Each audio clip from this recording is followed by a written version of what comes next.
I stared at Michael's text, dismissive, announcing he was leaving me for Natasha and moving to the Maldives, all while I sat in my mom's hospital room. The betrayal stung, but worse was discovering he'd stolen my late father's diamond necklace, replacing it with a fake using its hidden tracking chip.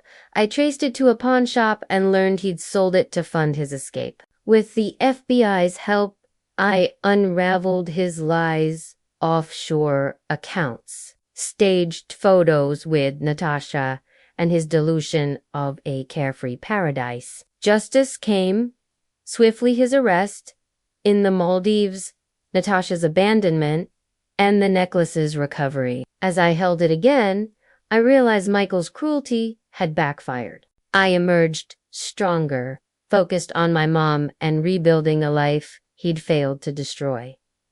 Asterisk, weeks passed, and life settled into a new rhythm, one defined by quiet strength rather than chaos. My mom's health stabilized enough for our coastal trip, and as we walked the same shores my dad had loved, her laughter mingled with the salt air, a sound I'd feared I'd never hear again. The necklace stayed around my neck, its weight a reminder not of loss, but of legacy. Back home, work thrived under Elon's mentorship, and friendships deepened their loyalty, a stark contrast to Michael's deceit. Then came the trial. His hollow apologies in court meant nothing against the evidence.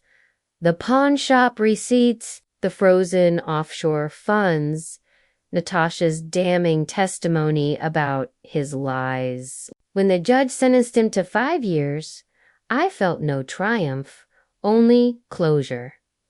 But life had one more twist. Months later, a letter arrived from the Maldives, not from Michael, but from the resort where he'd been arrested. A staff member, moved by the story, had found a hidden compartment in his luggage, a stack of my dad's old letters, ones I'd thought lost forever. He must have taken them as collateral. The note read, "Some things even thieves can't steal." Holding those yellowed pages, I finally understood.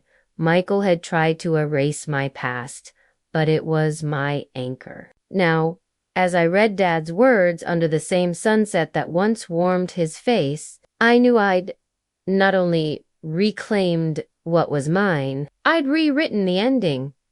6 months later, the cafe buzzed around me as I smoothed the creased edges of Dad's letters, neatly archived in a leather-bound folio, and sipped my chamomile tea. Therapy had taught me to sit with the quiet moments, to let the past breathe without choking me. But when my phone lit up with Detective Chambers' name, my pulse spiked. "Jennifer, we need to talk. It's about Michael." Turns out prison hadn't humbled him from his cell. He'd filed an appeal, claiming I'd framed him, that the necklace was his inheritance, that I'd manipulated the tracking data. The audacity burned, but Chambers was calm. His new lawyers, fishing for technicalities, "We'll shut it down. But there's something else." He hesitated. "Natasha's back in the picture. Visited him last week." My stomach twisted. Hadn't she sworn she was done? That night, I combed through her social media, and now a single public post snagged my attention. A blurry airport selfie, her wrist sporting a familiar silver bracelet I'd gifted Michael on our first anniversary. The caption, "Second chances exist." The trap I met Chambers at the precinct, where he slid a file across the table. Surveillance photos showed Natasha depositing cash into a shady bail bondsman's account. "She's trying to spring him," he said. "But Here's the kicker, that money, it's from your joint savings. Michael never closed the account. A cold laugh escaped me. Even behind bars, he was siphoning from me. Freeze it, I demanded. Chambers shook his head. We can't. The accounts under both names and without criminal charges against her. The reckoning. I took the nuclear option. That afternoon, I leaked Michael's trial documents to a true crime blogger, every pawn shop receipt, every text where he'd bragged to Natasha about teaching me a lesson. The internet erupted by dusk. Hashtag Michael the Thief was trending, and Natasha's Instagram flooded with demands about the bracelet. Her response: a tearful live stream. I didn't know, she sobbed. Wrist conspicuously bare. He told me Jennifer was abusive. Look at these DM. She screenshotted messages from a fake account, my name, my photo threatening her. Michael's handiwork, no doubt. The judge dismissed Michael's appeal the next morning, citing blatant fraud. Natasha fled to Bali, according to a gossip site. And me. I sat in Mom's garden, the real necklace glinting in the sun, and opened a letter from the Maldivian resort. They'd found more of Dad's belongings in their lost and found a weathered journal, its pages filled with his dreams for me. On the last page, a single sentence: the best revenge is a life well lived. Kiddo. I snapped the journal shut and smiled. Game over. Asterisk epilogue. A year Elity Artha sun was setting over the Maldives, painting the sky in streaks of coral and gold. I wiggled my toes in the warm sand, listening to the waves lick the shore. The resort staff had upgraded me to the best overwater bungalow after hearing my story. The one that thief tried to steal for his mistress, the manager had whispered conspiratorially. Now it's yours, Miss Carter. On the house. Mom sat beside me in a wide-brimmed hat, her hell stable enough for this final act of closure. She held Dad's journal in her lap, tracing the cover with gnarled fingers.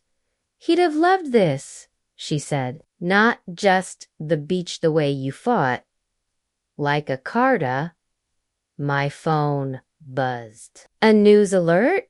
Disgraced fraudster? Michael Hartley denied early parole. I smirked. According to the article, his cellmate had ratted him out for running a prison scam-selling fake get-rich-quick schemes to other inmates. Some people never learn. As I tucked the phone away, a shadow fell across my lounge chair. Excuse me? A voice rumbled. Is this seat taken? I looked up. Dark sunglasses, a crooked smile, and a familiar FBI badge clipped to his swim trunks. Detective Chambers Adam, as he'd insisted. I call him months ago, held out a coconut with a straw. Heard the hero of the hour needed a drink. Mom coughed pointedly and pretended to study the horizon. Depends, I said, taking the coconut. You here on official business. He slid into the chair beside me, his shoulder brushing mine. Nope. Just returning a favor. You helped me close my biggest case. Figured I'd help you close yours.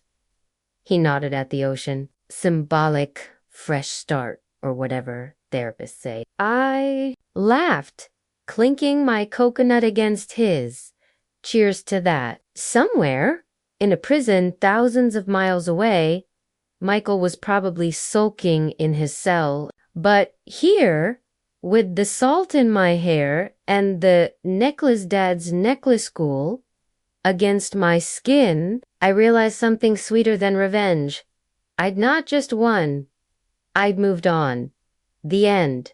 Or is it? Let me know if you'd like a post-credits scene, Natasha's shady Bali adventures, or a twist about Michael's mysterious CELLMATE ...